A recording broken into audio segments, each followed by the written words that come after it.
Welcome back to espresso. और अब आपकी मुलाकात बहुत ही अहम और मजेदार शख्सियत से कराते हैं। बहावलपुर में पैदा होने वाली पाकिस्तानी निजात दुर्दाना अंसारी साहिबा के हवाले से हम बात करने वाले हैं।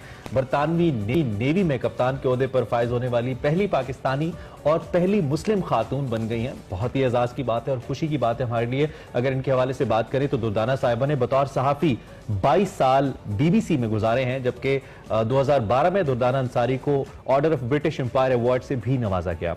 2018 में honorary commander Royal Navy award से नवाजा गया।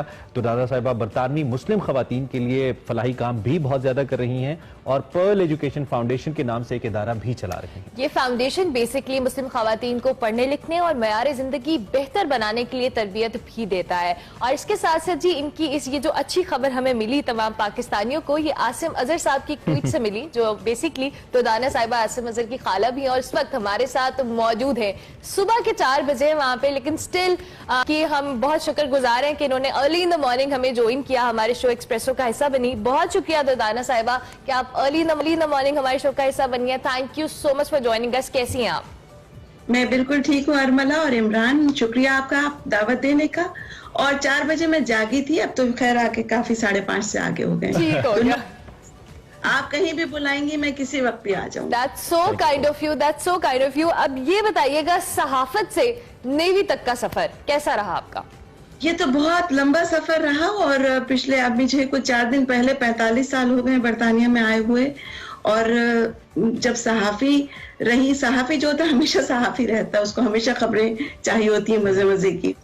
लेकिन ये है कि कुछ कभी कभी इंसान को अंदाजा नहीं होता कि किस रास्ते से कोई रास्ता है, क्योंकि आप मंजिल, मेरा ख्याल में मैं इतनी ज्यादा उस पर जो है ज्यादा अपना गौर व फिक्र नहीं करती जितना कि मेरे लिए रास्ता जरूरी है। और मेरे ख्याल में मेरे जैसे बहुत सारे लोगों के लिए, आपके लिए भी, अगर रास्ता खूबसूरत होगा तो आपके लिए मंजिलें जो हैं वो कई एक या के बाद दीगरे आती रहेंगी। तो वहां से जब मैं वर्ल्ड सर्विस में BBC में थी तो मुझे बिल्कुल अंदाजा नहीं था कि अगला मेरा कदम जो है 22 साल के बाद क्या होगा। लेकिन मैं खुश नसीब रही कि मुझे हमेशा, कहते हैं ना, हेड हंटेड रही।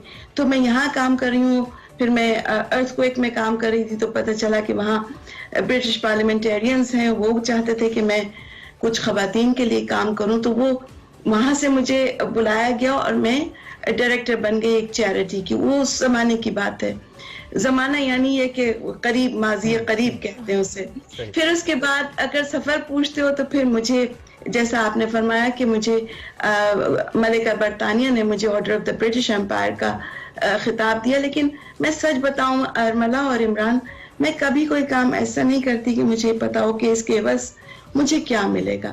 मुझे लोगों को, अगर उनको कुछ ना कुछ उनके फायदे हो जाते हैं, उनकी जिंदगी कुछ बेहतर हो जाती है, मेरे लिए ये सबसे बड़ा इनाम रहा है हमेशा।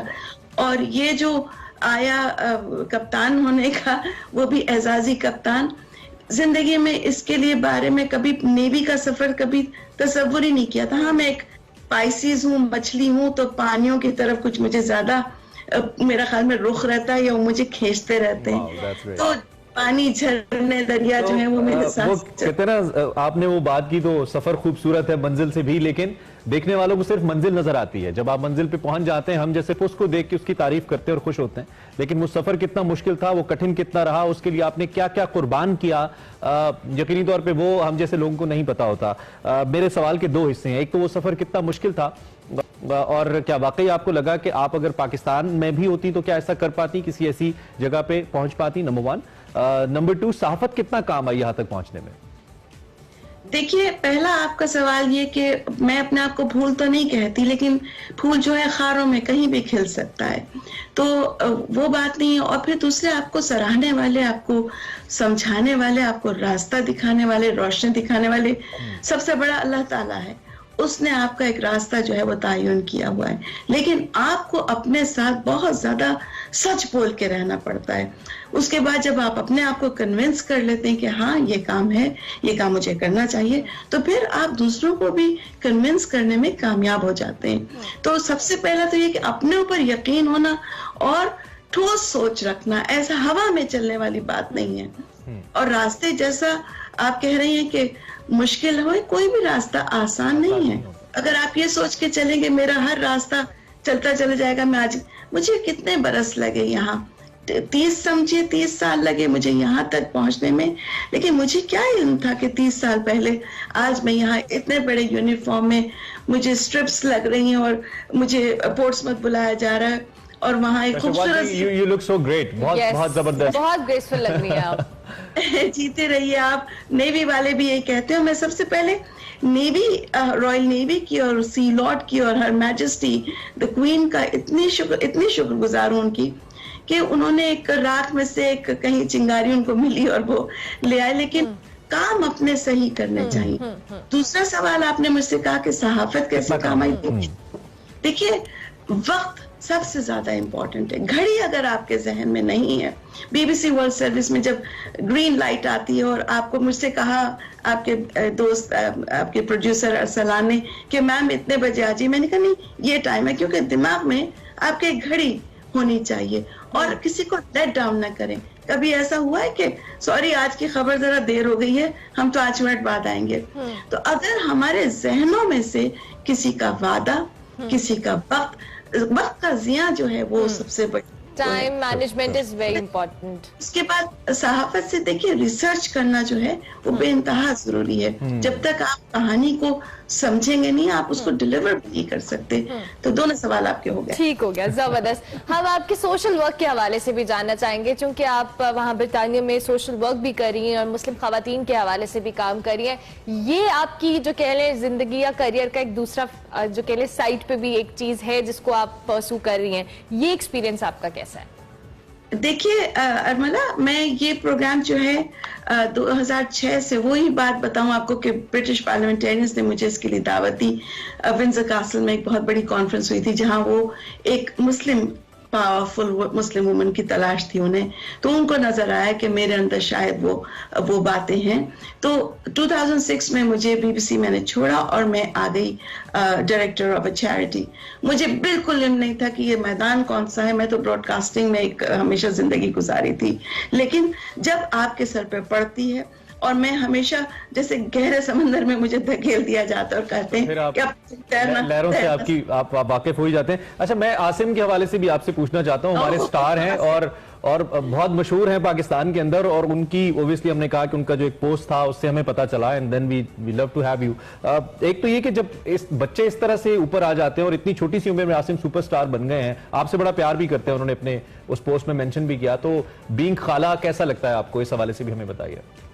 देखिए, आसिम सिर्फ पाकिस्तान में नहीं, आसिम पूरी दुनिया में उसका नाम है। और सिर्फ ये नहीं कि सिर्फ पाकिस्तानी है, उसको जहाँ रहते हैं वो जानते हैं।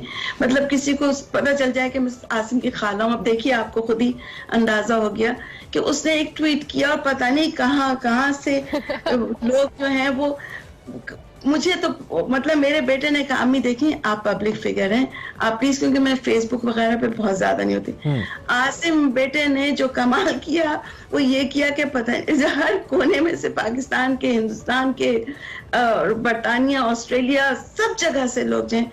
पिछले प्रोग्राम में तो मुझे आसिम की खाला भी कहा जा रहा था। आसिम की खाला हूँ और दिलो जान से उसकी खाला हूँ। बल्कि और बहुत अच्छा किया आसिम ने कि हमें कम से कम पता चला और हमारी आपसे बात हो रही है, और आपके जरिए पता नहीं कितनी खवातीन है पाकिस्तान में और दुनिया भर में जो इंस्पायर होंगी इससे, जो सफर आपका रहा है। जी, खुदा करे इमरान ऐसा ही हो, क्योंकि देखिए कभी ये मत तसव्वुर कीजिए कि हम इससे आगे नहीं बढ़ सकते।